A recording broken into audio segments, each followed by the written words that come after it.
Assalamualaikum warahmatullahi taala wabarakatuh. Waalaikumsalam warahmatullahi Bismillah, alhamdulillah, wassalatu wassalamu ala rasulillah wa ala alihi wa sahbihi wa mawalah. La haula wa la quwata illa billah. Amma ba'du. Jadi saya akan memulai dengan sesuatu yang pahit, Mas Ganjar. Sebenarnya kan tadi sudah disampaikan Kiai Imad bahwa kita itu nggak mau ikut-ikutan politik.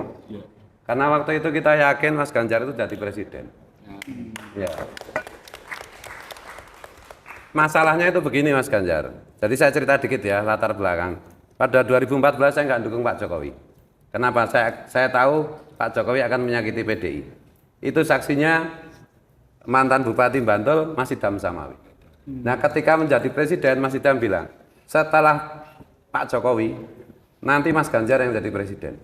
Jadi Mas Idham itu ternyata dukung juga. Jadi yang bicara Pak Idham. Pak Idham, setelah Pak Jokowi yang jadi presiden nanti Mas Ganjar. Makanya kita yakin aja. Ya memang sejak kemarin sih kita mendukung Mas Ganjar karena belum ada peristiwa apa itu pamanku dari MK segala macam itu. Dan hari ini dengan segala macam kita jujur aja nggak usah basa-basi lah. Oh Pak Ganjar presiden. Enggak, keadaannya ini Pak Ganjar bisa kalah. Jujur aja. Oleh karena itu saya mau dari Jogja seumur hidup saya nggak pernah mau mendatangi politisi. Tanya santri-santriku, nggak mau saya. Tapi karena ini Pak Ganjar bisa kalah, saya harus datang. Tanya Mas Imad, Kiai Imad, Pak Kusmogi, kemana-mana saya nggak pernah mau kan? Iya. Ini posisinya seperti ini, jadi kita jangan hahahi, enggak. Kalau kita mau Pak Ganjar menang, kita harus serius. Kita jangan, oh mudah-mudahan Pak Ganjar presiden, Pak Ganjar, kose. Satu, apa aku jenenge? Wahyu Makutoromo itu belum turun. Iya. pada siapapun. Pada siapapun. Jadi bisa turun kepada siapapun. Toto lahir itu keponakannya Paman Osman ki duwe apa-apa masalah. Jadi mari kita jujur, kalau kita mau menang, ojo ngomongnya kok kan basa-basi dong. Kita kepengen Pak Ganjar menang enggak? Kalau kepengen ya serius gitu. Ini malah saya sudah saya siapkan nanti jadwal Pak Ganjar kapan, kalau bisa deklarasi di Pleret. Karena kita Wahyu Makutoromo turunin ning Pleret. Kenapa saya bilang begitu Pak Ganjar? Kenapa saya bilang begitu Pak Ganjar? Namanya Bunyai Nur Watu Congol bin Mbah Dalhar Watu Congol. Satu-satunya putra putri dari Mbah Dalhar Watu Congol masih hidup. Yang sejak bayi itu diasuh oleh Mbah Nabi Khidir dan terkonfirmasi secara akademis, secara intelektual. Itu bilang, Kiai Fuad kudu ngundang Mas Ganjar. Nek ora iki aku kuatir kalah. Loh kok gitu Bunyai? Iki sing dawuh Mbah Nabi Khidir. Sinten sing Bunyai Nur Watu Congol. Oh. Jadi itu sufi enggak bisa dijangkau lah itu. Karena jadi nanti beliau nanti Pak Ganjar bisa akan iki dawuhe Mbah Nabi Khidir, posisi Pak Ganjar iki kudu ditulung. Sajeke lho Pak Ganjar, aku Pak Jokowi ora nulung lho. Pemenang Pak SBY gak kan gitu. Gandeng ada pembicaraan mengenai ini. Aku kan kiai tadi ya rada halu-halu sithik lah. Aja dikira mung Habib sing iso halu gitu. Tapi kehaluan saya itu kan bisa dikonfirmasi. Saiki misalnya apa jenenge elektabilitas Pak Ganjar ki piro dan seterusnya dan seterusnya. Jadi cuma ini aku halunya agak kurang karena aku nak neng dolan neng DPP PDI ki ana AC-ne tetep ngerokok. Ning kene aku wedi ya. Jujur wae.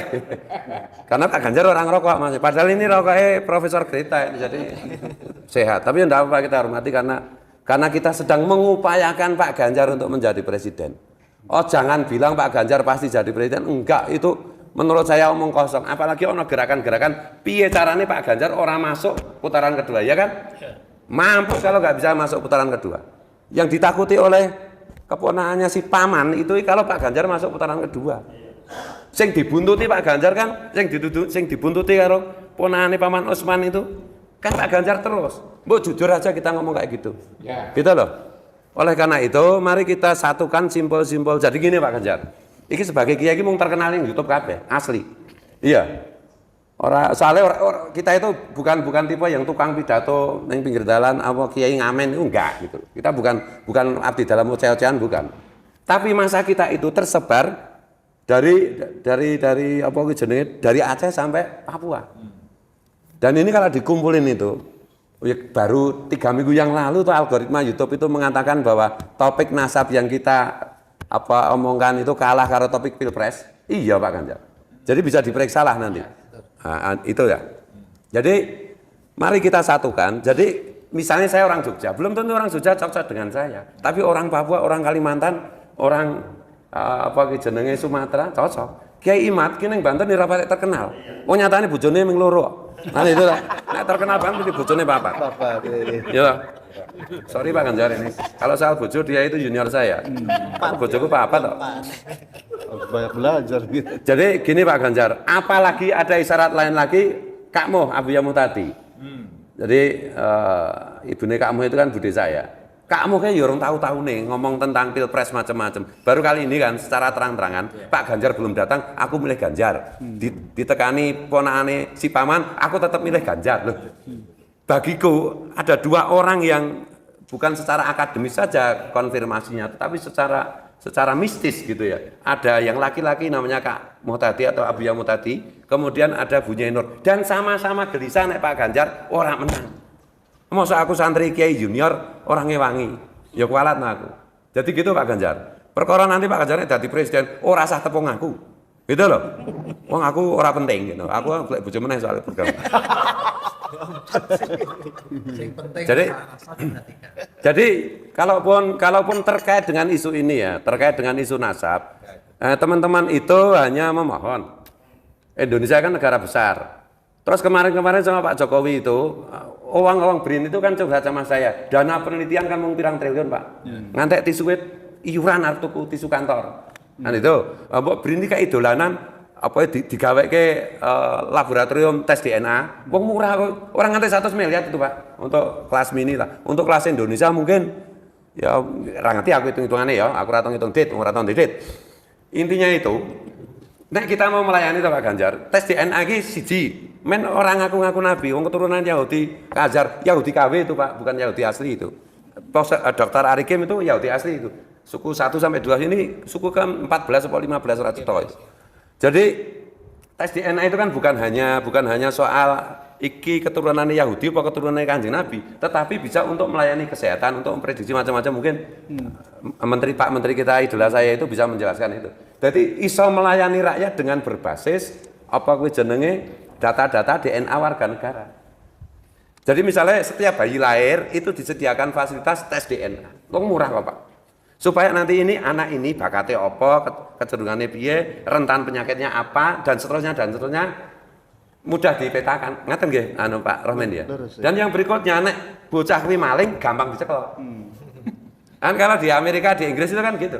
Di Cina itu setiap bayi laki-laki pasti tes DNA Pak. Jadi ya ini saya ngomongnya ngawur ya, karena aku kan marhenis pinggiran gitu loh. Jadi kalau Pak Ganjar katanya marhenis aku lah. Nyatanya Pak Ganjar iso dihapusi kayak aku ra iso dihapusi ya. Jadi gini Pak Ganjar. Kalau Pak Ganjar berkenan, mari kita satukan. Tanggalnya piro wae terserah. Bisa dipleret, bisa dimanapun. Nanti kita bersama-sama menyerukan kudu milih Pak Ganjar, nek ra milih Pak Ganjar, ya wis nek negara Indonesia ana apa-apa ora tanggung jawab kasarane kan begitu. Karena yang bicara ini khawasul khawas. Bu Nyai Nur itu khawasul khawas. Nek Mbah Mufid agek khos tok, gitu. Garwane agek telu soalnya. Ukurane bojo ya. Jadi itu Pak Ganjar, kita itu prihatin bener, khawatir bener nek Pak Ganjar ora menang. Meskipun kata kunci saya sudah diambil oleh Bu Mega dan kawan-kawan, saya bilang kan Mahfud MD adalah kunci, itu kan ada jejak Tetapi perkembangan ini medeni ya menurut saya.